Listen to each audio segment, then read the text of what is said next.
Going to Disneyland is probably the funnest thing you can do in California. Whether you are going with family or friends, everything the park has to offer provides a never-ending source of enjoyment for everybody. We've compiled a list of tips to make your Disneyland visit the happiest trip on Earth.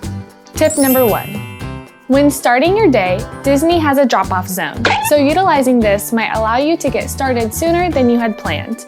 One parent can take the kids from the drop-off zone into the park, while the other parent can find parking.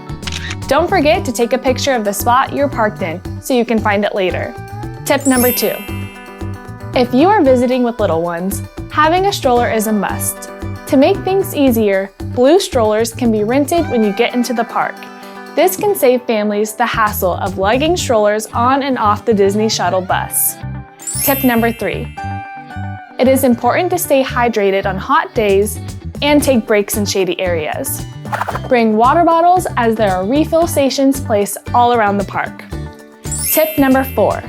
With crowds back to full capacity, having snacks for long lines will be very helpful. In addition to snacks, set timers on your phones so you can remember if any medications need to be taken. Tip number 5.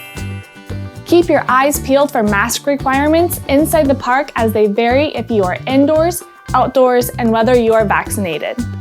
Disneyland is working to keep all guests safe to make your visit as enjoyable as possible. Follow the rules in the masked versus unmasked areas. Tip number 6. As your time in the park isn't going to last forever, be judicious about what lines you want to wait in. People with special needs might have issues waiting in lines that are very long.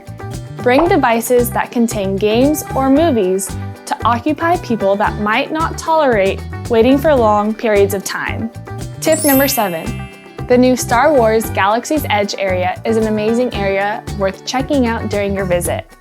One of the big attractions is Star Wars Rise of the Resistance. In order to experience this ride, you need to check into the queue on your Disney app. However, the queue fills up fast, so check in promptly when available. Tip number 8. Make sure you stop at City Hall, where they pass out free buttons and pins for any occasion. Guest services at City Hall can also assist if you have a family member with special needs. You can contact Disney Disability Services at 407-560-2547. Disney also offers information for disabilities on their website to answer questions before visiting the park. Going to Disneyland is one of the best times you can have in your life. Hopefully, you'll find these tips helpful when you visit the happiest place on Earth.